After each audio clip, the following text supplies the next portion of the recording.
Listo. Ok, muy buenos días a todos ustedes y bienvenidos a la séptima clase en nuestro curso El Dios Verdadero. Podemos continuar hoy estudiando el tercer artículo del credo apostólico. Yo creo en el Espíritu Santo, la Santa Iglesia Cristiana, la comunión de los santos. Eso va a ser el enfoque para el día de hoy. Así que vamos a comenzar repasando unas de las preguntas que van a estar en la evaluación final, que ya les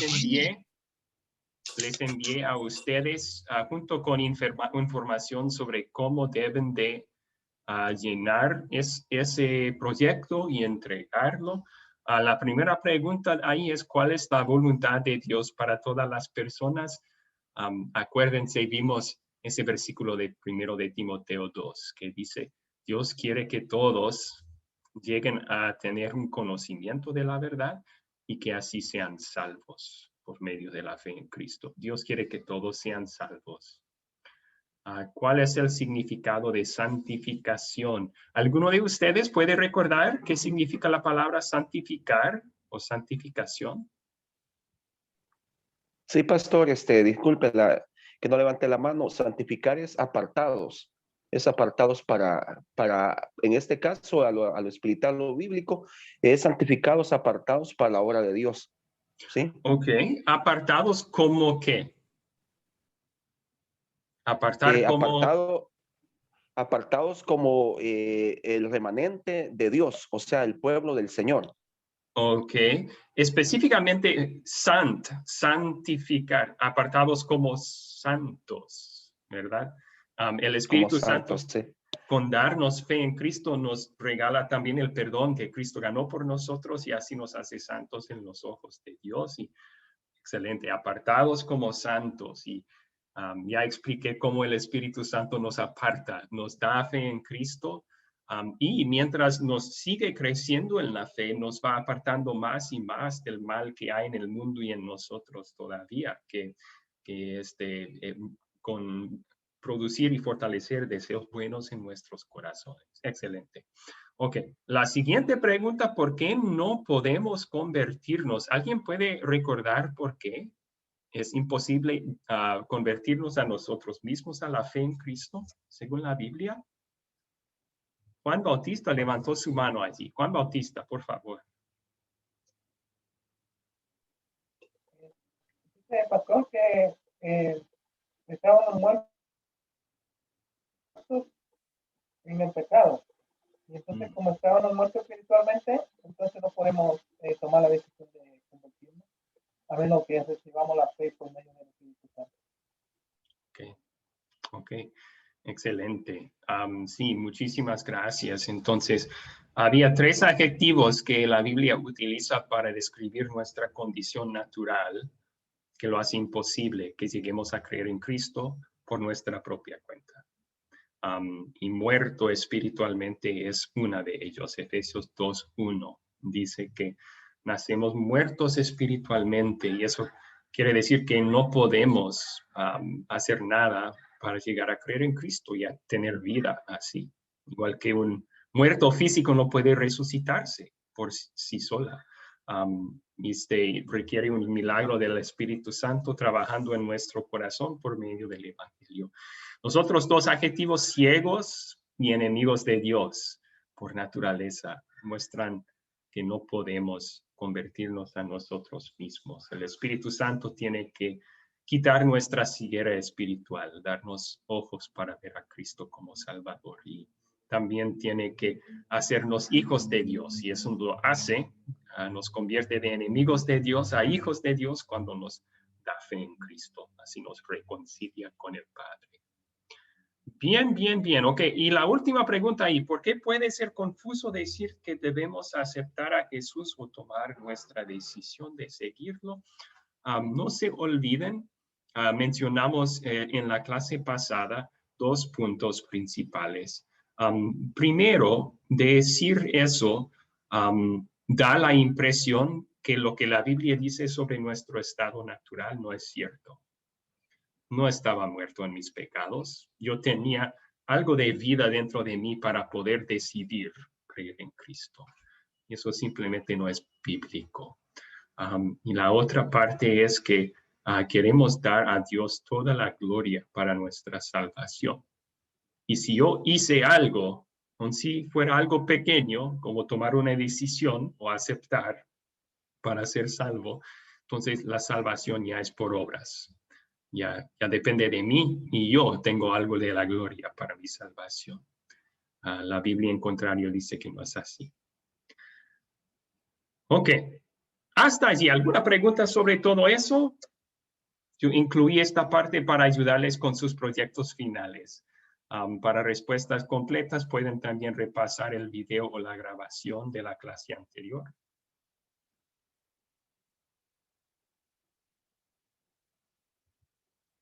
Ok. Continuemos entonces con el contenido nuevo para el día de hoy.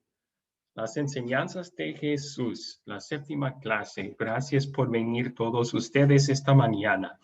Vamos a comenzar con una oración pidiendo la bendición de Dios. Querido Espíritu Santo, te agradecemos por reunir a todos los creyentes en el cuerpo de Cristo y te agradecemos por los líderes, las congregaciones y las denominaciones que enseñan tu palabra en su verdad y en su pureza. En el nombre de Jesús oramos. Amén. Amén.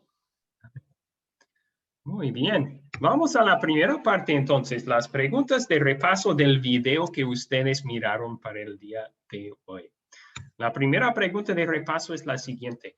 ¿Quiénes son la Santa Iglesia Cristiana y la comunión de los santos? ¿Quiénes son la Santa Iglesia Cristiana y la comunión de los santos? María levantó su mano. María, por favor. Muy buenos días, mi pastor, hermanos, para la clase, muy buenos días. Pastor dice, ¿quiénes son la Santa Iglesia Cristiana y la comunión de los santos? Son la multitud de creyentes reunidos en el cielo, o sea, nuestra familia espiritual. Ok. Se incluyen todos los creyentes reunidos en el cielo en este momento. Excelente. Ok. También Ángel Otero quería contestar aquí. Ángel Otero, por favor. Sí, de acuerdo al video también se refiere a la Santa Iglesia Cristiana, es la unión de multitud de creyentes que serán levantados de todas las naciones y todas las lenguas, de todos los tiempos durante el rapto. Es la que se le llama la Iglesia Universal. Ok. No, bueno, de hecho, con el rapto, espere hasta la siguiente clase. Vamos a hablar un poco de ese tema, pero no es simplemente una parte de los creyentes, es todos los creyentes de todo momento. De todos los creyentes, correcto. Sí, el conjunto de todos los creyentes. Muy bien. Narda quería contestar aquí también. Sí, pastor, usted lo dijo, son todos los creyentes desde que fue desde antes del Señor Jesucristo hasta la actualidad, todos los creyentes que creyeron en nuestro Señor Jesucristo. Y voy a incluir aún más. También están incluidos los que vivían antes de Jesús, los creyentes que vivían antes de la llegada de Cristo. Son salvos junto con nosotros y son parte de esta iglesia, Santa Iglesia Cristiana. Muy bien. Ok. Richard levantó su mano también. Richard, ¿quería aportar aquí? Sí, amén, profesor. ¿Qué iba a decir? Bueno, la pregunta es, ¿quiénes son la Santa Iglesia Cristiana y la comunión de los santos? Bueno, acá los compañeros respondieron la multitud que está en el cielo. La palabra dice que la iglesia somos nosotros, todo cristiano que ha creído en Jesús somos la iglesia, y después dice la comunión de los santos. Jesús, el Señor, Dios nos llama a nosotros que somos santos, y todo aquel que ha creído en Él, somos aquella iglesia cristiana, y la comunión de los santos somos uno mismo. La comunión de los santos, la iglesia cristianos somos nosotros mismos, aún los que ya murieron, los que fueron con Cristo y los que estamos en la tierra todavía, somos aquella iglesia de la comunión de los santos. Excelente. Sí, muchas gracias. Gracias por la respuesta. Sí. Entonces, yo creo que juntos hemos contestado muy bien. Todos los creyentes en Jesús de todos los tiempos. O sea, nosotros estamos hablando de sí, como mencionaron, los que creyeron en Jesús desde el principio de la creación del mundo, desde la primera promesa del Salvador en el huerto de Edén, hasta el último día, los que van a creer en Jesús todavía antes de la segunda venida de Jesús, están incluidos en este conjunto glorioso de todos los creyentes de todos los tiempos. Se utilizó una parte de Apocalipsis, una visión que Juan tuvo de todos los redimidos reunidos en el cielo. Apocalipsis contiene varias visiones así. Que nos da consuelo, que vamos a ser muchos, todos los creyentes de todo el tiempo y de todo lugar. Así que sí, están incluidos aquí los creyentes que pertenecen en toda iglesia cristiana en toda parte del mundo actualmente, los que venían antes, los que vendrán después, los que están en el cielo, los que están aquí en la tierra, todo creyente en Jesús de todo tiempo y de todo lugar. La Biblia a veces usa otros términos para hablar de la Santa Iglesia Cristiana o la comunión de los santos. Los llama la Iglesia de Dios o el cuerpo de Cristo. Pablo lo llama así en Efesios y en Corintios. Describe el conjunto de creyentes como el cuerpo de Cristo y Cristo como la cabeza que cuida y alimenta su cuerpo. En el griego los llamamos santos, a Santa Iglesia Cristiana, porque eso es lo que la Biblia enseña, sobre todo creyente en Jesús. Por fe en Cristo, Dios nos declara santos, nos justifica, nos atribuye la santidad de vida de Cristo Jesús. Nos atribuye también el perdón que Cristo ganó por nosotros en la cruz, y así nos reviste. En Efesios capítulo 5 dice que nos reviste como una esposa para el esposo, ¿verdad? En el día de su boda somos revestidos sin mancha, sin arruga cualquier. Esa es una referencia a la santidad que gozamos por la fe en Cristo Jesús. Muy bien. También se llama una comunión porque somos uno. La Biblia, al referirse al cuerpo de Cristo, refiere a su unidad. Como el cuerpo es uno, somos uno, miembros todos del mismo cuerpo, con Cristo como nuestra cabeza. Excelente. Ok, continuemos entonces. ¿Por qué a veces se les llama la iglesia invisible? Y ahora estamos hablando de esta comunión de santos, esta santa iglesia cristiana. ¿Por qué la llamamos a veces la iglesia invisible? Okay. Ángel Lara levantó su mano. Ángel, ¿quería contestar aquí?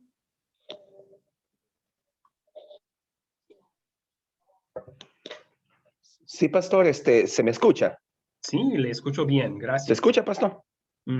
Sí, ok, muchas gracias. Sí, pues lo que logré captar es porque solo Dios puede ver el corazón y la fe de las personas.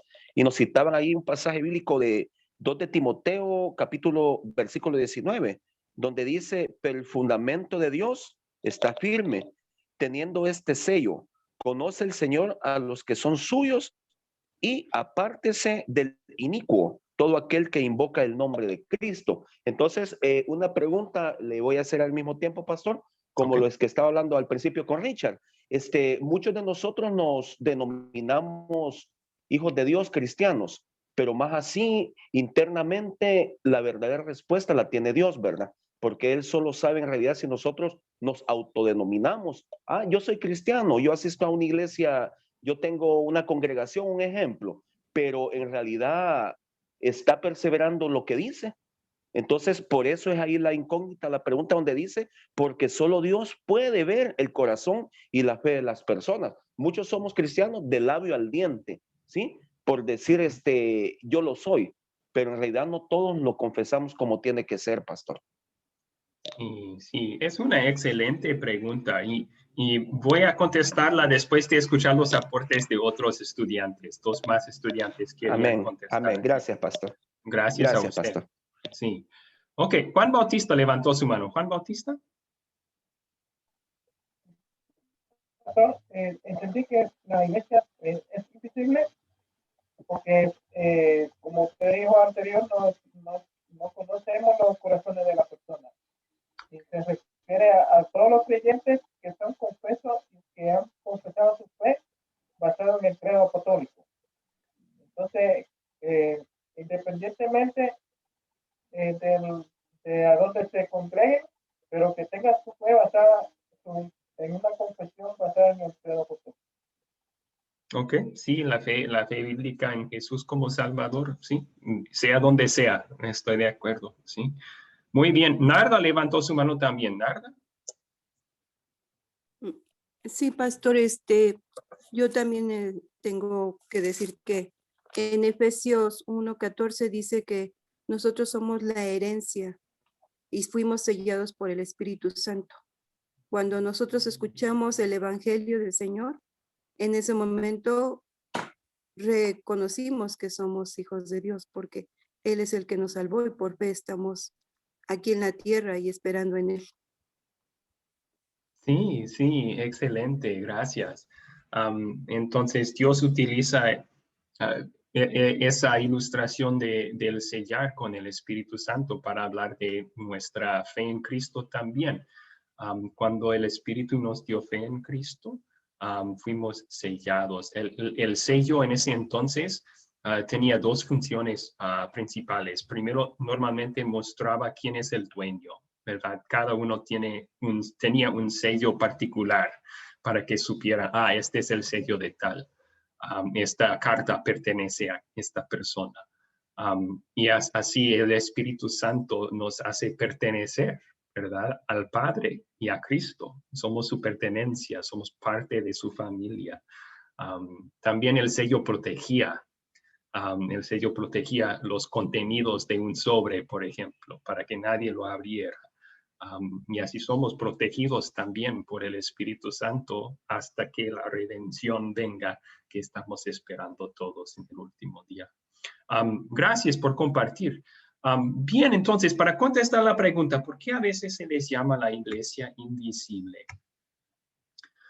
Nosotros no podemos escudriñar los corazones. Se llama invisible la iglesia por una parte porque muchos de los creyentes que bueno, todos los creyentes que ya pasaron al cielo no los podemos ver, ¿verdad? Entonces, por esa razón es invisible esta iglesia. Pero también porque los que están aquí en la tierra todavía aquí, no podemos ver sus corazones para saber si son verdaderos creyentes o no. Dios sí puede ver al corazón y como citó bien en ese versículo de 2 de Timoteo, Dios conoce los suyos. La iglesia invisible a nosotros no es invisible a Dios. Él nos mira a todos nosotros y nos ama. Nosotros los seres humanos somos limitados. Samuel, por ejemplo, Samuel cuando estaba ungiendo al rey David, ¿se acuerdan de esa historia? Había 8 niños, 8 hijos que tenía Isaí. Y había los 7 y Samuel se acercó al primogénito y él dijo, este es el rey, porque se parecía un rey. Y Dios le dijo a Samuel, este no es. El hombre se fija en la apariencia externa, pero yo me fijo al corazón. Y estaba expresando Dios ahí una limitación que tenemos los seres humanos. No podemos mirar al interior del ser humano. Yo tengo un hermano a mi lado que dice, yo creo en Cristo también, junto contigo. Yo no puedo examinar su corazón para ver si es cierto o no. Entonces, con esa limitación, yo me baso en sus palabras y en sus acciones. Si él dice que es un cristiano y vive como cristiano, entonces puedo decir si es un cristiano. Pero no nos toca a nosotros juzgar lo que está en su corazón. Si él empieza a vivir en una forma que no es una vida cristiana, entonces tenemos el deber de decirle a esa persona, mira, estás pecando aquí, y llamarle al arrepentimiento. Y si no se arrepiente, entonces pues se muestra que no era un hermano en la fe. Así podemos por sus frutos conocerlos, como dijo Jesús, por sus frutos los conoceréis. Pero a nosotros no nos toca adivinar lo que está en su corazón. Jesús contó una parábola sobre peces, que el reino de Dios es como una red que se echa al mar y se recogen muchos peces diferentes, y al final, cuando los pescadores los llevan a la orilla, es cuando separan unos de otros. Y con contar esa parábola, Jesús estaba enseñándonos, no nos toca a nosotros en esta vida dividir los creyentes verdaderos de los creyentes que están fingiendo, los hipócritas. No, eso Dios lo va a hacer perfectamente en el último día. Lo que nos toca a nosotros hacer es seguir echando la red del Evangelio, para que se recogen más y más almas para Dios. Lo que nos toca a nosotros hacer es autoevaluarnos a nosotros mismos. ¿Tengo yo una fe sincera? ¿Estoy empezando a vivir como hipócrita? Y arrepentirnos si ese es el caso. Ok, hasta allí entonces. Una pregunta más y luego tomamos todas sus preguntas sobre esta introducción. ¿Por qué es importante recordar Gálatas 5:9 cuando busca una congregación para unirse? Y ahora estamos hablando de una iglesia visible. En el video aprendieron la definición de eso también. Una iglesia visible es un grupo de creyentes que se reúnen alrededor de la palabra de Dios. Un grupo de creyentes que se reúne para escuchar la palabra y usar los sacramentos juntos. ¿Por qué es importante recordar Gálatas 5:9? A ver, María levantó su mano. María, por favor. Sí, mi pastor. Gálatas 5:9 dice, un poco de levadura leuda toda la masa. Entonces la respuesta es porque una doctrina falsa es espiritualmente peligrosa. Si nosotros creemos algo falso, dañamos todo lo.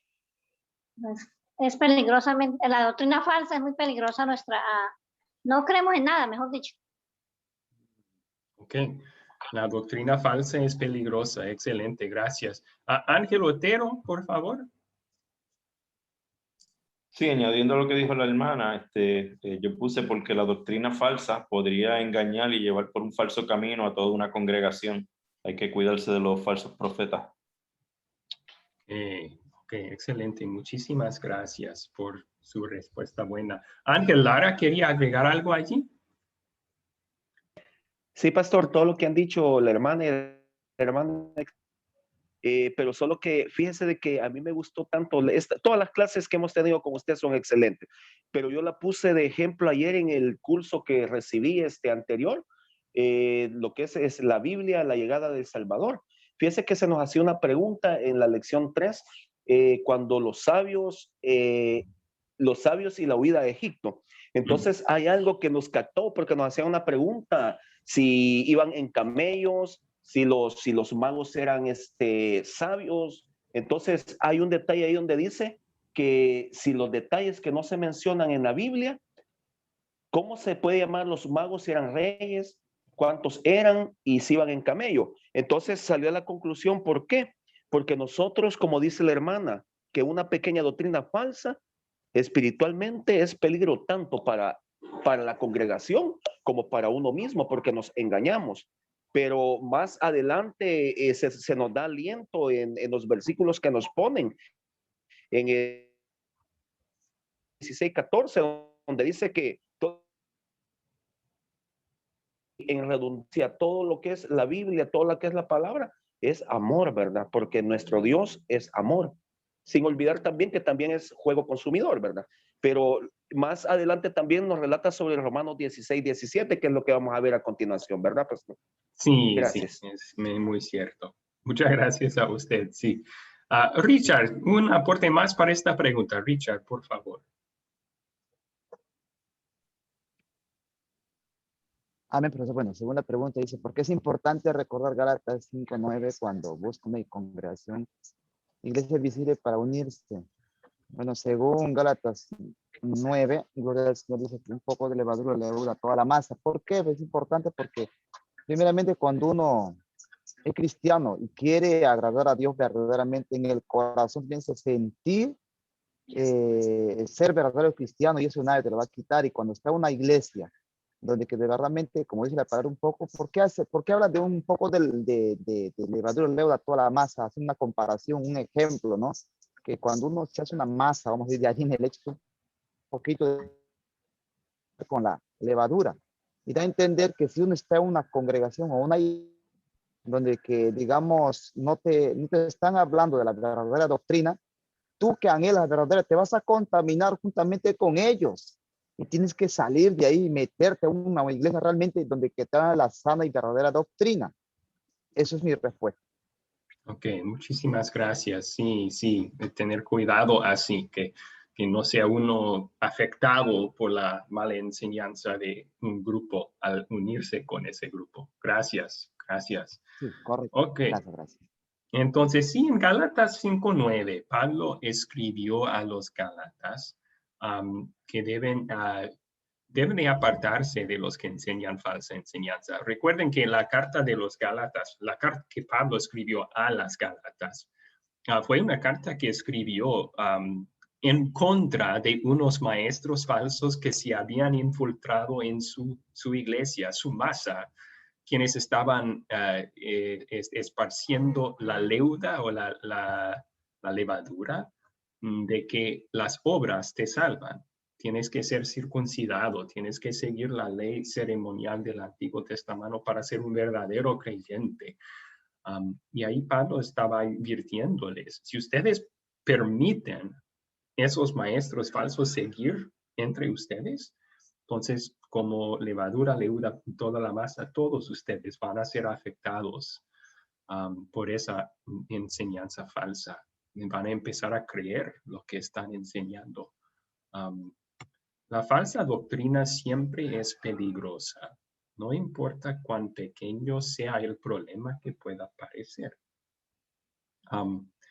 Entonces, pensando, ¿por qué debemos mantener esto en cuenta cuando nos reunimos en una iglesia visible? Un grupo de creyentes que utiliza la palabra y los sacramentos juntos. Estamos formando parte de la masa de ese grupo de creyentes entonces. Y vamos a imaginar que se permite una persona en esa congregación que tiene una idea equivocada sobre Dios, sobre algún aspecto de la vida cristiana, y empieza a hablar sobre eso. Si no hay un paro, si no paren eso, ¿qué va a suceder? Pues de repente otro creyente en el grupo, en la masa, va a pensar lo mismo. Oh, sí, sí, eso me parece bien, estoy de acuerdo. De repente otro, o por lo menos los demás van a llegar a pensar, oh, está bien permitir esa enseñanza falsa, no hay problema con eso. Y todos van a ser afectados. No solo en el sentido de una congregación, también esa enseñanza falsa que tiene una sola persona va a afectar otras enseñanzas de la Biblia. Las enseñanzas de la Biblia son como una malla o una red bien tejida. Entonces, si empezamos a jalar uno de los hilos de esa red, de esa malla, va a afectar los otros hilos también. Y eso es como el diablo se mete su pata, ¿verdad? Una enseñanza falsa que parece pequeña, pero va a afectar los demás doctrinas de la Biblia también. Y esa es su meta, su bien. La falsa doctrina entonces se extiende y afecta a otras doctrinas y a otras personas. Y ahí es el peligro. Crece como una masa con levadura, empieza a crece el problema. Pueden pensar también en la enseñanza falsa como el veneno, entonces. Un creyente buscando un grupo para reunirse con la palabra y entra y escucha y muchas de sus enseñanzas están bien, pero algunas no están correctas. Si el creyente dice, bueno, me voy a quedar aquí por mientras, me voy a quedar aquí, no importa que tengan unos errores pequeños, piensa el creyente. ¿Diríamos eso sobre veneno? Nos sentamos a tomar un vaso de café y bueno, solo tiene unas gotitas de veneno, está bien así, no me va a afectar, ¿verdad? Pero eso es lo que estamos diciendo si decimos, tienen unos errores, pero no me van a afectar. No, si estamos en un ambiente en donde se permite el error, tarde o temprano sí nos va a afectar, o por lo menos va a afectar a los demás, y no podemos permitir eso.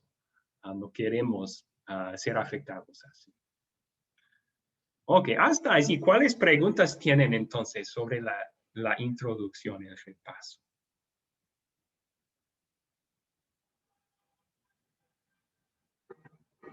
Sí, Ángel Lara tiene una pregunta, por favor. Sí, pastor, solo para que, como para opinión, ¿verdad? Fíjese de que hablando de esto es bien tedioso, bien peligroso. Fíjese que yo voy a decir la denominación, porque aquí se trata no con el perdón de cada uno, hermanos, no por ofender, sino que para añadir sabiduría, porque nos estamos verificando en el Corintios 1, 16, 14, todas vuestras cosas sean hechas con amor. Entonces, yo veo también, yo asistí a un ministerio y lo tengo porque es donde más percibí yo la falsa enseñanza, es Ministerios Ebenezer, en el cual cada vez que nosotros estábamos a solas con el pastor, él nos decía que nosotros teníamos que romper el odre y empezar a llenar nuestro odre con enseñanzas internas. Entonces, desde entonces yo me empecé a meter más de lleno a escudriñar la palabra y me di cuenta que ya iba sobre leyes humanas, no leyes de Dios, ¿verdad? Entonces, una de esas cosas era que nosotros mirábamos que tal vez no habían ídolos en el templo, por decirlo así, pero estaba la imagen del apóstol, según ellos, Sergio Enríquez. Entonces, poco a poco, yo fui dándome cuenta que eso era un gran error. ¿Por qué? Porque si en realidad nosotros solo le tenemos reverencia a Dios, Dios Padre, Dios Hijo y Dios Espíritu como Trinidad, ¿verdad? Entonces eso es muy peligroso porque, como usted dice, si uno empieza a contaminarse, toda la mies, toda la congregación empezará a hacer una masa. Entonces hay que tener mucho cuidado con lo que escuchamos o con lo que nos cuentan más que todos. Sabiendo que nosotros tenemos mirada a la fe puesta en nuestro Creador, ¿verdad? Eso es lo que quería opinar, pastor. Ok, muchísimas gracias. Sí. ¿Alguna otra pregunta aquí en este momento? Ricardo, por favor. Sí, Dios le bendiga, pastor. Fíjese que con lo que acaba de comentar el hermano, pues hay unas doctrinas que se están enseñando en el ministerio que el hermano mencionó, como una mujer que se llama Lili, que ellos la enseñan y que es un demonio que anda atacando a la iglesia, pero no está en la Biblia, sino está en un libro que es uno de los apócrifos, creo. Sí, sí, gracias. Estoy de acuerdo. He escuchado sobre eso. No es bíblico eso de Lilith. Tiene razón. Okay. Narda levantó su mano también. También, pastor, a veces en algunas cosas, cuando en la congregación que yo voy, pues es luterana también, pero también es reformada. Pero el pastor, a veces cuando nos habla de evangelio, se va con un hombre que dice que él decía eso y decía el otro, pero digo, bueno, o sea, él dirá eso, pero pues yo creo que el único que voy a entender y voy a escuchar es la palabra de Dios y a Jesús. No me voy a fijar en el hombre, porque ahí pues usted sabe que cuando va uno a las congregaciones, pues a veces al pastor lo vemos como si fuera un Dios, ¿no? Como si fuera lo máximo, ¿no? Y queremos agradarle en todo, ¿no? Pero al que Sí. tenemos que agradarle es a Dios. Y a veces como que me siento así como que digo, ay, estaré bien, estaré en el lugar indicado. Y de verdad, pastor, que trato de pues agradar a Dios, no al hombre. Y busco hablar con el Señor. Le digo, Señor, por favor, muéstrame tu verdad y guárdame, guárdame y guarda mi casa, mi familia, para que podamos estar plenamente en ti, porque pues a veces creemos que estamos bien con el pastor, pero con el que tenemos que estar bien es con Jesús, el Hijo de Dios, en espíritu y en verdad. Sí, muchas gracias por ese comentario, Narda. Sí, am, el citar de otros predicadores, el citar de otros maestros bíblicos, no siempre es malo en una prédica o una enseñanza, con tal de que el contenido sea bíblico, el mensaje sea verdadero. Y estoy de acuerdo con usted, un mensaje, una prédica debe de basarse sólidamente en una lección de la Biblia, no simplemente ser un repetir de lo que otros maestros han enseñado sobre eso. Sí, todo lo que usted dijo, estoy de acuerdo. Vamos a ver al final de esta clase que Dios también quiere que estemos siempre, cualquier sea la iglesia a donde vayamos, también aquí en las clases de Academia Cristo, quiere que estemos probando los espíritus para ver si de verdad son de Dios. O sea, probando las enseñanzas, como los bereanos, comparando lo enseñado con lo que la Biblia de verdad dice, para asegurar que el mensaje que estamos recibiendo es de Dios, no solamente un mensaje humano. Vamos a hablar más de eso más adelante en esta clase, pero gracias, Narda, por su comentario. Una pregunta más, Juan Bautista, por favor. Pastor, una consulta. Cuando estaba hablando en el video, decía del credo apostólico y mencionaba una parte que dijo que creía en la resurrección del cuerpo. Entonces, como no entendí esa parte, me gustaría saber la opinión suya, porque yo tengo entendido que el cuerpo que tenemos es un cuerpo corruptible. Entonces, no va a resucitar el cuerpo. Si va a resucitar, no sería el mismo cuerpo. La Biblia habla de un cuerpo nuevo, un cuerpo no corruptible. Entonces, quería que usted me explicara. Ok, gracias por la pregunta. De hecho, eso lo vamos a estudiar en la clase que sigue, la resurrección del cuerpo. Vamos a hablar de eso en la clase que viene, ¿ok? Entonces, espere, pido su paciencia. Gracias a usted. Ok, vamos a continuar entonces. Tenemos aquí algunos pensamientos principales de este video para resumir y profundizar. Nosotros los creyentes en Jesús pertenecemos a un cuerpo invisible a nosotros, pero visible a Dios, de todos los creyentes de todos los tiempos en todo el mundo. Somos parte del cuerpo de Cristo y no los veremos todos juntos hasta que estemos en el cielo. Pero estamos unidos por nuestra única fe en Cristo. Ahí está la comunión de los santos. Estamos unidos por nuestra única fe en Cristo. Y también, por cierto, eso es porque en el credo apostólico, la versión que utilizamos en el video, decimos la Santa Iglesia Cristiana. Queremos recordar que es Cristo que nos une. Cristiano significa uno que confía en Cristo. Somos unidos por Cristo Jesús, como dice la Biblia. Aunque la cultura de la Iglesia Católica Romana dice que solo unas pocas personas pueden ser llamadas santos, la Biblia dice de otra manera. Una mirada rápida a los saludos de muchas de las cartas, como las epístolas de Pablo, por ejemplo, mostrará que todos los cristianos deben ser llamados santos porque han sido lavados en la sangre del Cordero y son perfectos a los ojos de Dios. Ante Dios somos santos y es correcto llamar santa a la iglesia y a su pueblo santo. Así la Biblia nos llama a los creyentes. Somos puros en los ojos de Dios, no por nuestra propia cuenta, por nuestras propias obras, sino por todo lo que Cristo hizo por nosotros. Y el Espíritu Santo, con darnos fe, nos ha aplicado todo eso. Ahora somos vestidos con la santidad de Jesús, lavados de nuestros pecados, santos en los ojos de Dios. No podemos ver a toda la iglesia cristiana. Yo no puedo ver los creyentes que hoy en día están en África. No puedo ver los creyentes que ya pasaron al cielo. No puedo saber en mi propia iglesia quiénes son de verdad creyentes y quiénes tal vez no. Sin embargo, Dios quiere que nos reunamos de manera visible con creyentes que confiesan las mismas creencias que nosotros tenemos.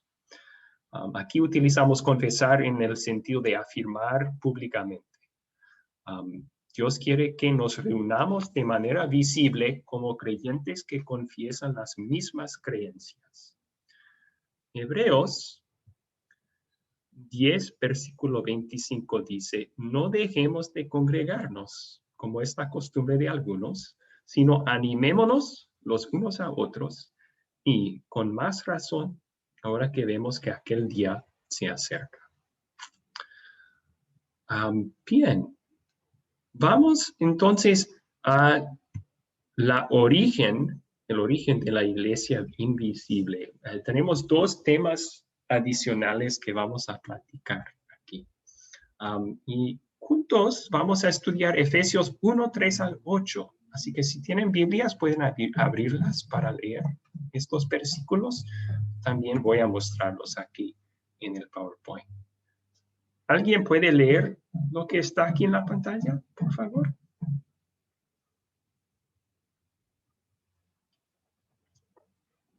Gracias por ponerse de voluntario. Ángel. Ángel levantó su mano, por favor. Bendito sea el Dios y Padre de nuestro Señor Jesucristo, que en Cristo nos ha bendecido con toda bendición espiritual en los lugares celestiales. En Él Dios nos escogió antes de la fundación del mundo, para que en su presencia seamos santos e intachables. Por amor nos predestinó para que por medio de Jesucristo fuéramos adoptados como hijos suyos, según el beneplácito de su voluntad. Ok, ¿puede seguir leyendo? Sí. Para alabanza de la gloria de su gracia, con la cual nos hizo aceptos en el amado. En él tenemos la redención por medio de su sangre, el perdón de los pecados según las riquezas de su gracia, la cual desbordó sobre nosotros en toda sabiduría y entendimiento. Excelente. Ok, no se olviden, la pregunta que estamos buscando aquí es, ¿dónde está o cuándo comenzó la iglesia invisible? ¿Cuál es el origen de la iglesia invisible? ¿Qué hallamos en estos versículos para contestar esa pregunta? ¿Cuál es el origen de la iglesia? ¿Cuándo comenzó? ¿Qué piensan? Juan Bautista levantó su mano. Dice que fuimos predeterminados. Ese es el punto que estamos hablando, que fuimos predeterminados para, por amor, nos predeterminó para que por medio de Jesucristo fuésemos adoptados como hijos suyos, según el beneplácito de su voluntad. Ok. Por amor nos predestinó. ¿Y cuándo sucedió eso? ¿Cuándo nos predestinó?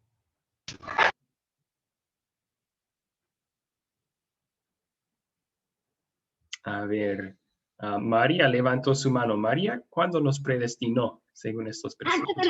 Antes de la fundación del mundo. nos escogió antes de la fundación del mundo para ser santos en sus ojos, para ser hijos suyos adoptados por medio de la fe en Cristo. Entonces, si estamos buscando el origen de cuándo comenzó esto de la iglesia invisible, el cuerpo de Cristo, en la familia entera de Dios, comenzó con una decisión de parte de Dios, una decisión amorosa de escogernos para adopción como sus hijos, predestinarnos para ser salvos por medio de la fe en Cristo. Vamos a hablar un poco más de esto. Primero, ¿quién nos eligió?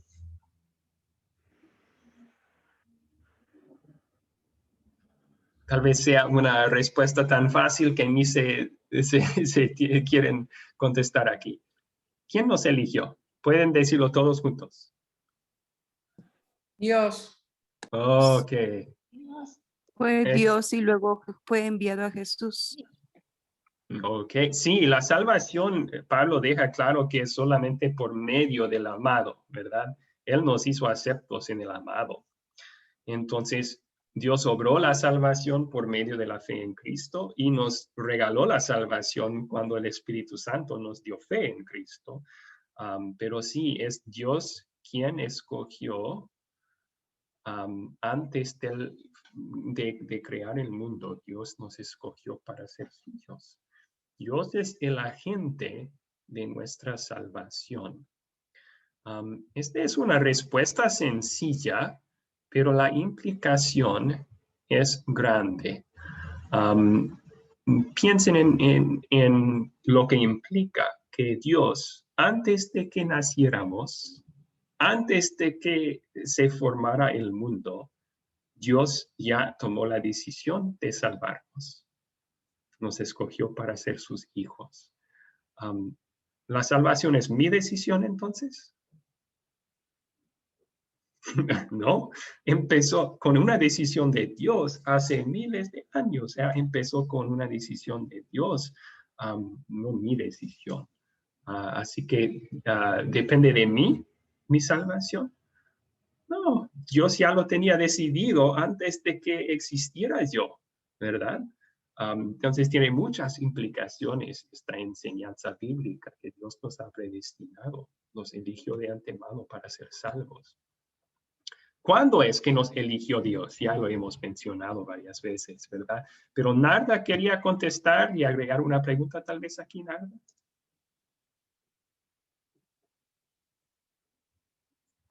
Sí, pastor, en Efesios dice, ¿no? Que cuando fuimos elegidos, pues cuando Dios decidió antes de la fundación del mundo para que nosotros fuéramos predestinados para ser hijos de Dios en Cristo Jesús. O sea, fue antes de la fundación del mundo. Él nos eligió. Y yo les voy a decir lo que a mí me pasó. Yo antes de que yo conociera del Señor Jesucristo, me invitaron unos testigos de Jehová. Y fui a 2 pláticas. Pero cuando yo empecé a leer su librito, ahí decía Dios Jehová, te envía a Jesús. Cuando yo vi eso, que me enviaba a Jesús, dije, ¿yo qué hago aquí? Yo no soy de aquí, yo soy de Cristo. Cristo es mi Señor. Empecé a orar y fue cuando empecé a buscar una iglesia. Dios me llevó a una iglesia, pero esa iglesia era una iglesia de, pues que les gustaba el dinero, ¿no? No les gustaban las almas, sino el dinero. Y estuve mucho tiempo ahí, pero seguí orando a Dios hasta que un día me puso en esta congregación que ahora estoy. Y estoy agradecida en Dios porque estoy aprendiendo mucho de la palabra de Dios. Y estoy esperando en el Señor hasta que Él termine la obra en mí y confiando en Él. Gracias por compartir. Sí. Pastor, solo, disculpe que interrumpa también, solo para poder opinar también. ¿Me da autorización? Sí, está bien.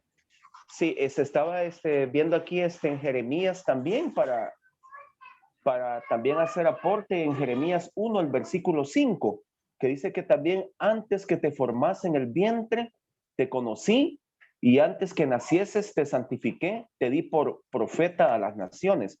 Entonces, Dios, desde antes de que nosotros, desde que fuéramos un embrión, antes de todo eso, antes de que fecundáramos, Él ya tenía conocimiento de nosotros, ya nos había elegido.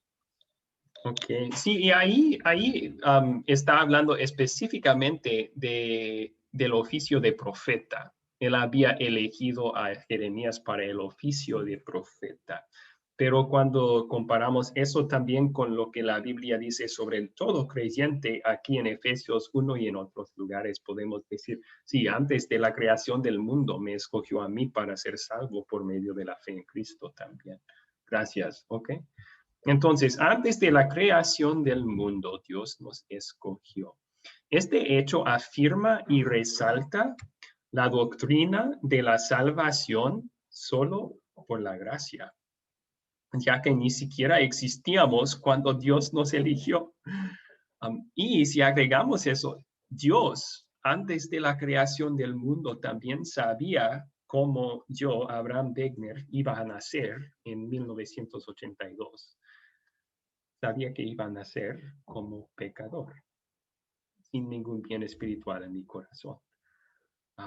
Entonces, aún así, sin ningún bien, sin ninguna razón para amarme, Dios, antes de crear el mundo entero, pensó adelante, pensó en el futuro y pensó, Abraham, yo quiero a ese para ser mi hijo. Y qué amor inmerecido, ¿verdad? Qué amor sin par cuando meditamos en eso. Nuestra salvación tenía que ser solo por gracia, porque naciendo así, sin ningún bien espiritual, no pudimos salvarnos. Así que Dios, en su gracia, nos escogió antes de la creación del mundo para ser salvos. Y luego en su gracia envió a su Hijo Jesucristo para salvarnos. Y luego en su gracia, el Espíritu Santo nos dio fe en Cristo. La salvación es 100% obra de Dios, desde el principio hasta el fin. Y allí hallamos nuestro gran consuelo. No podría haber dependido de nosotros. ¿Por qué? Si fuera así, estaríamos perdidos. No depende de nosotros. Okay. ¿Cuál fue la motivación de Dios para predestinarnos? Vamos a regresar a esos versículos rapidito. ¿Cuál fue la motivación de Dios para predestinarnos? ¿Lo menciona 2 o 3 veces en estos versículos?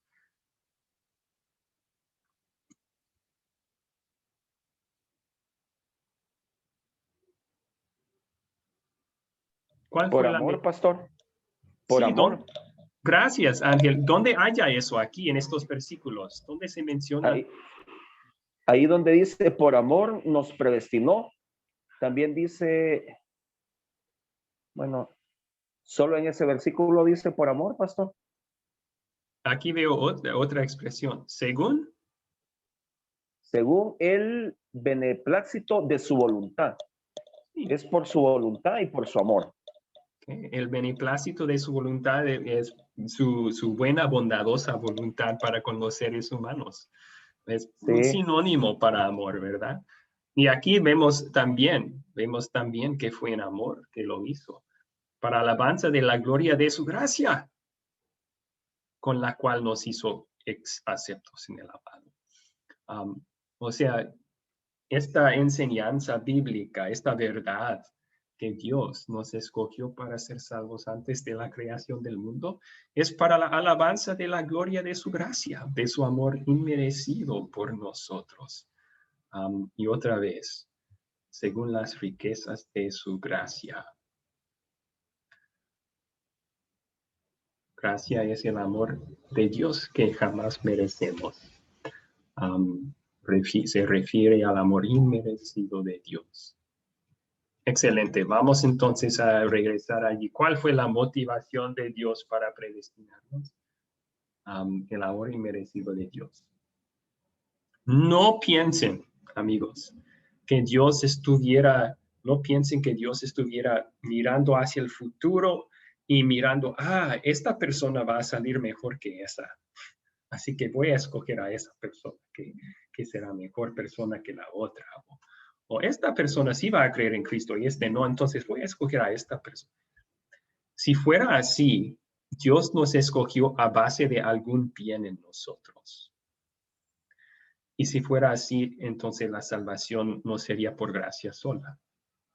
Mereceríamos la salvación, mereceríamos ser elegidos. Y la Biblia enfatiza, Pablo enfatiza en estos versículos, no es por algo que Dios miró en nosotros, es por pura gracia, porque Dios es el que ama a los que no merecen su amor. Nosotros no merecíamos ser elegidos de ninguna forma, de todas formas nos escogió. Bien. Esta sección nos dice que Dios eligió a algunas personas para ir al infierno. Otra vez, vamos a regresar a la sección. Esta sección habla también de los que no van a ser salvos.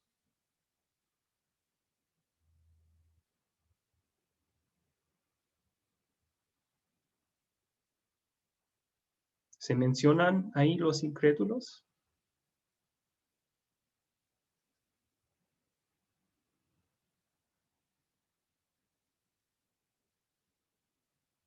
¿Qué piensan? Ángel Otero levantó su mano, o Maribel, ¿sí? Sí, yo pienso que sí, habla o da por lo menos a entender eso cuando dice, justo después que dice para alabanza de la gloria de su gracia, con la cual nos hizo aceptos en el amado. Eso quiere decir en Cristo Jesús. El que no cree en Cristo Jesús, by default, como dirían los americanos, pues no son aceptos, no serían aceptos ante su presencia. Ok. No, pero no están mencionados específicamente aquí. No están, pero le especifica que dice que somos aceptos en el amado. Eso está bien específico. Uh-huh.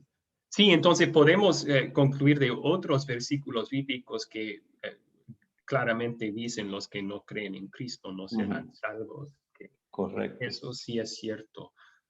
Pero es importante reconocer que en esta sección Pablo está hablando a creyentes y está escribiendo sobre creyentes. No trae el nombre de incrédulo, no menciona a los incrédulos por palabra en esta sección. ¿Por qué es importante reconocer eso? Vamos a continuar. Es porque algunos enseñan, a base de esta enseñanza sobre la elección de los creyentes, que Dios también eligió a otros para ir al infierno. Tomarían Efesios capítulo 1, por ejemplo, y usando su lógica humana dirían, pues si Dios escogió a los creyentes antes de la fundación del mundo, con el mismo acto escogió a los demás para ser condenados.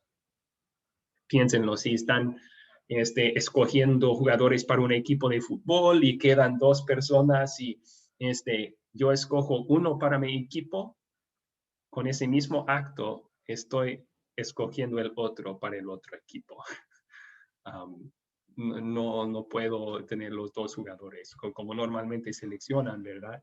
Y así piensan ellos, pues si Dios antes de la creación del mundo escogió a los que iban a ser salvos por la fe, con el mismo acto está dejando a los demás fuera de la salvación, está predestinándolos a ser condenados. Eso es lógico, pero no es bíblico. No es bíblico. Así que no es la verdad. Cuando la Biblia habla de la elección, siempre habla de creyentes y siempre lo utiliza como una enseñanza para el consuelo de los creyentes. Dios nos escogió antes de la creación del mundo para ser sus hijos queridos mediante la fe en Cristo. Sin embargo, recuerden la respuesta para el proyecto final que vimos en la vez pasada. ¿Cuál es la voluntad principal de Dios para todo ser humano? Dios quiere que todos Pastor. sean, Sí, Dios quiere que todos sean. Dios quiere que todos sean salvos, pastor. Y disculpe que le estaba Amén. interrumpiendo con el micrófono, pero Dios, la decisión, la voluntad, más bien dicho, la palabra, la voluntad de nuestro Creador es que todos seamos salvos. Y ahí también si nos remontamos al Antiguo Testamento, en las enseñanzas de los fariseos, se ve que él anduvo en medio de todos y aún así lo juzgaban, que andaba en medio de los cobradores de impuestos. Tenemos varios ejemplos bíblicos, varias historias. ¿Pero por qué? Porque él da a entender que también a esos fariseos que se eran señalados, también él quería que ellos cambiaran su forma de pensar. En la actualidad, volviendo a nuestra vida ahorita actual, Dios quiere que todos seamos salvos. Y es porque yo he escuchado muchas veces, no sé si ustedes también, hermano, que muchos dicen, cuando uno les predica, dice, ay, es que vos ya venís con lo mismo, vienen años diciendo que ya viene Cristo, que ya va a ser la venida del Señor. ¿Pero por qué? ¿Por qué? Porque en la misericordia del Señor está que esos que aún no creen, también crean en sus promesas. Y es la voluntad del Señor que todos seamos salvos. Excelente. Y siendo así, entonces, no puede ser que Dios predestinó a algunos para ser condenados. Si fuera así, Dios de verdad no quiso que todos fueran salvos, ¿verdad? Estaría mintiendo Pablo con escribir eso. No puede ser que Dios quiso y quiere salvar a todos, pero predestinó a algunos para ser condenados. Así que las personas, bíblicamente, las personas que estarán en el infierno no van a estar allí porque Dios los predestinó o eligió para eso, jamás. Van a estar allí, según lo que la Biblia dice, por su propio rechazo de lo que Dios quiso hacer por ellos, de lo que Jesús ganó por ellos. Y vemos eso aquí en Mateo 23:37. Jesús dijo sobre los incrédulos que estaban en Jerusalén en ese tiempo. Él dijo, Jerusalén, Jerusalén, que matas a los profetas y apedreas a los que son enviados a ti. ¿Cuántas veces quise juntar a tus hijos, como junta la gallina a sus polluelos debajo de sus alas, y no quisiste? Ahí vemos claramente los que estaban perdidos, los incrédulos en Jerusalén. Jesús dice, yo quise salvarles. Toda su predicación, todos sus milagros, él quiso salvarlos por la fe en él. Y ellos rechazaron eso, no quisieron. Y ahí se debe a su condenación, a su propio rechazo. ¿Verdad? Dios quiere que todos sean salvos y está obrando para que sean. Cristo murió por todos. El Espíritu Santo quiere obrar fe en todo corazón humano. Pero cuando uno rechaza lo que Dios quiere hacer en él, lo que Cristo ha hecho por él, es su propia culpa, no la de Dios. Ok. ¿Cuáles preguntas tienen hasta allí entonces, amigos? ¿Cuáles preguntas tienen hasta allí?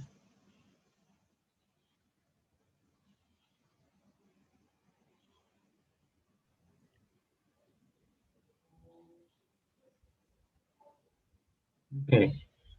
Estas son enseñanzas que son bíblicas, pero no concuerdan según la lógica o la razón humana. Pero la Biblia enseña que para los salvos Dios nos escogió antes de la eternidad. Nuestra salvación se debe 100% a lo que Dios hizo. Pero para los condenados, eso no fue lo que Dios escogió por ellos antes de la eternidad. Es 100% su propia culpa por rechazar lo que Dios hizo en Cristo Jesús.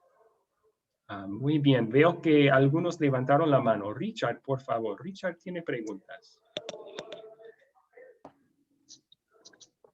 Amén, profesor. No, solamente de lo que hemos estado comentando acerca de, si como dice, si nos ha escogido antes de la fundación del mundo para servir y para ser salvos, va a entender que también pues bueno, cualquiera le puede interpretar de esa manera, que también hay personas que se van al infierno, que Él ha escogido, pero no es así según la palabra.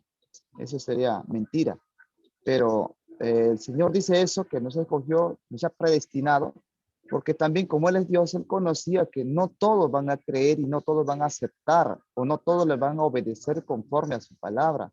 Sabemos, yo me baso en la palabra que está escrita en los evangelios, cuando un día Jesús salió con sus discípulos por los campos sembrados de trigo, y cuando el trigo estaba creciendo ya, sus discípulos mirando que la cizaña también estaba en medio del trigo, cuando les dijo, maestro, quiere que vayamos y le saquemos, pero Jesús les dijo, no, déjalo crecer juntamente con el trigo, para que en la siega al trigo se recoja el granero y la cizaña al fuego. Entonces da a entender que muchos aquellos también que dicen que son cristianos van a estar en medio del grupo, pero lo que pasa es que ellos no quieren obedecer la palabra, quieren vivir un evangelio de su manera, y ellos por no creer o por no obedecer es que van a ir a ese lugar por sus mismos méritos también. Eso es lo que puedo añadir. Sí, sí. Gracias por compartir. Una cosa que vamos a siempre querer tener cuidado, ¿a qué se basó esa elección de Dios antes de la fundación del mundo?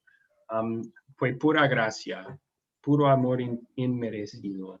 No es que Dios Claro. miró adelante y miró, oh, este sí va a creer en mí y este no, y por eso voy a escoger a este y no al otro. La Biblia enseña que Amén. todos estábamos en la misma condición espiritual por naturaleza. Amén, amén, correcto. No había diferencia, todos han pecado y están. Así que fue puro amor inmerecido en el cual Dios nos escogió. Sí, pero sí, gracias por su compartir. Amén, amén. Bien, muchas gracias. Vamos a pasar a un tema más, amigos. Hay muchas iglesias hoy en día en el mundo. Vivimos en un mundo rodeado de muchas organizaciones, denominaciones, grupos cristianos diferentes. ¿Cómo quiere Dios que reaccionemos a ellos? ¿Qué debe de ser nuestra reacción en un ambiente así? Y cuando nos topamos con las enseñanzas de organizaciones diferentes, ¿qué debemos hacer? Vamos a hacer algo esta mañana, amigos. Vamos a dividirles en grupos pequeños para que contesten esta pregunta juntos. Vamos a tomar solo 5 minutos para hacerlo y luego nos reunimos aquí de nuevo. Pero debe de salir una invitación en sus pantallas para dividirse en grupos pequeños. Ahora. ¿Ya salió? ¿Pueden hacer clic en la invitación de entrar en grupos pequeños para platicar esta pregunta? Estamos rodeados de... ¿Perdón? No sale la invitación en mi pantalla. A mí tampoco, pastor. En la mía. ¿Qué tal Ahí, ahora? recién. Ahora Gracias, sí. gracias. Excelente, gracias por avisar. Sí, entonces, a contestar la pregunta, estamos rodeados por muchas iglesias y organizaciones, religiones diferentes. ¿Cómo nos reaccionamos a esta escena? Okay. Pastor, a mí no me aparece. Todavía no apareció. No, a mí no, pastor. No sé si a los demás. ¿Qué tal ahora? Hoy sí, ahí estoy. Entra. Excelente.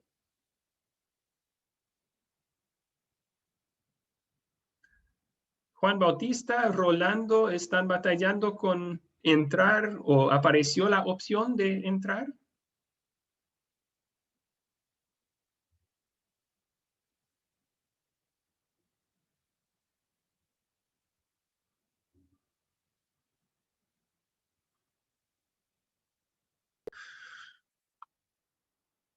Muy bien. Ok. Vamos a ver unos versículos bíblicos que nos ayudan a saber cómo debemos reaccionar con todos los mensajes diferentes que hay en el mundo religioso alrededor de nosotros. ¿Alguien puede leer primero de Juan 4, versículo 1? Yo, pastor. Adelante. Sí, por favor. Dice, primera de Juan 4:1. Amados, no crean a todo espíritu, sino pongan a prueba los espíritus para ver si son de Dios, porque muchos falsos profetas han salido por el mundo. Okay. Es obvio de lo que dice Juan aquí, que el peligro aquí que está advirtiendo es no simplemente espíritus, está hablando de enseñanzas, porque muchos falsos profetas. Entonces, está diciendo, prueban las enseñanzas que ustedes encuentran en su alrededor. No crean a toda enseñanza que se predica. En resumen, no todos los grupos religiosos, mensajes, videos de las iglesias que nos rodean son de Dios. Muchos falsos profetas están difundiendo enseñanzas peligrosas que afectan nuestro bienestar eterno. Entonces, Dios quiere que los pongamos a prueba. Debemos escuchar con precaución lo que escuchamos y también probar lo que estamos escuchando. Entonces, ¿cómo es que ponemos a prueba lo que escuchamos? Ahí tenemos otros versículos bíblicos que nos ayudan. Hechos 17, 11 al 12, por favor. ¿Alguien puede leer estos? Yo, pastor. Por favor, Marcos, sí. Estos Hechos 17, 11 al 12 dice, estos eran más nobles que los de Tesalónica, pues recibieron la palabra con mucha atención y todos los días examinaban las escrituras para ver si era cierto lo que se les anunciaba. Entre los que creyeron había distinguidas mujeres griegas y un buen número de hombres. Okay. ¿Cómo probaron las enseñanzas de Pablo los bereanos? ¿Qué hicieron? Las escrituras. Okay. Todos los días examinaban las escrituras para ver si era cierto lo que se les anunciaba. No simplemente aceptaban todo lo que dijo Pablo, primero tenían que verificar si era bíblico o no. Así que comparaban lo que él decía con las escrituras para ver si era cierto. Y al verificar, sí, así dice la palabra del Señor, entonces sí, lo aceptaron con gozo, lo creyeron. ¿Cómo nos ayuda Hechos 17, 11 al 12 a iniciar la conversación sobre esto? Entonces, los bereanos pusieron a prueba incluso las palabras de Pablo. Nosotros queremos también comparar todo con la Biblia. Y debemos tener cuidado también el uso de versículos fuera de su contexto. Un versículo bíblico fuera del contexto se puede usar como pretexto. Entonces queremos saber bien lo que es el contexto de la Biblia entera, del libro, del capítulo, para poder interpretar el versículo dentro de su contexto, así tampoco ser engañados. Pero comparando lo que vemos y enseñamos con la Biblia, podemos saber lo que debemos hacer. ¿Y qué debemos hacer cuando encontramos personas que enseñan la Biblia fielmente? Pues la Biblia dice que Dios quiere que nosotros disfrutemos de la unidad. Jesús ora para la unidad de todo creyente en Juan 17. Y en primero de Juan 1:3 dice Juan, los que andamos juntos en la luz tenemos comunión, somos uno. Podemos alabar a Dios y trabajar juntos en amor con los que creen lo mismo en cuanto a todas las enseñanzas de la Biblia. ¿Ok? Sin embargo, ¿qué sucede si hay alguien que está enseñando algo falso? Un grupo que está enseñando un error. ¿Qué debemos hacer? Dios quiere que actuemos en amor. Esta pregunta va a ser parte de su proyecto final, por cierto. Así que pónganse listos. Dios quiere que actuemos en amor con ellos. igual que con todos. Pero ¿cómo es que vamos a amar a alguien que enseña o cree algo falso? ¿Podemos simplemente ignorar su creencia falsa? Tiene su propio estilo de creer. Vamos a dejarlo así. No, estamos hablando de asuntos de vida o muerte espiritual. Si alguien estuviera en peligro de caer de una montaña y morirse, haríamos todo lo posible para que no cayera. Y si uno cree un error, también vamos a querer corregir en amor. Así que mostramos a la gente su error. Primero en privado y luego con un hermano en la fe tal vez, siguiendo los pasos de Mateo 18, vamos a querer corregir su error. Si es que la persona o la organización no quiere aceptar instrucción, corrección, no quieren estudiar lo que la Biblia dice, ya tienen sus mentes decididas. O si después de varios intentos de decirles la verdad ya no quieren escuchar. Entonces, ¿qué debemos hacer? Según Romanos 16, 17, debemos apartarnos de ese grupo, separarnos de ese grupo o de esa persona. Y eso no significa evitar cualquier contacto con la persona. Sí significa que no debemos alabar o adorar con esa persona. No debemos trabajar en la obra de Dios con esa persona o ese grupo. ¿Por qué? Porque si hacemos eso, estamos poniendo en peligro nuestra fe también, ¿verdad? Un poco de levadura leuda toda la masa. Y no solo eso, estamos fingiendo una unidad que no está allí. Así que por amor a Dios, por amor a su palabra, por amor a la otra persona, por amor a nuestro propio bien espiritual, vamos a querer separarnos de grupos que rechazan corrección persistentemente. Ok, eso lo hicimos rápido para terminar. Gracias por su paciencia, una clase un poco más larga hoy. Vamos a terminar con una oración, pero antes de hacerlo, voy a advertirles ahora y también en el grupo de WhatsApp. El jueves no va a haber clase. El jueves no hay clase. Vamos a hacer la última clase hasta el martes que viene.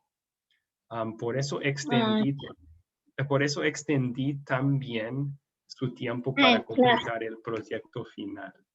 Y la razón para eso es, yo estoy viajando en este momento, estoy haciendo trabajo misionero en otro país y no voy a tener internet el jueves. Voy a estar lejos de la ciudad sin internet. Entonces, el martes que viene será la última clase.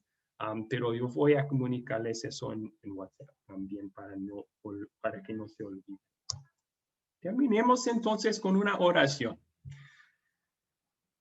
Padre Celestial, te damos gracias por escogernos antes de la fundación del mundo para ser tuyos por medio de la fe en Cristo Jesús.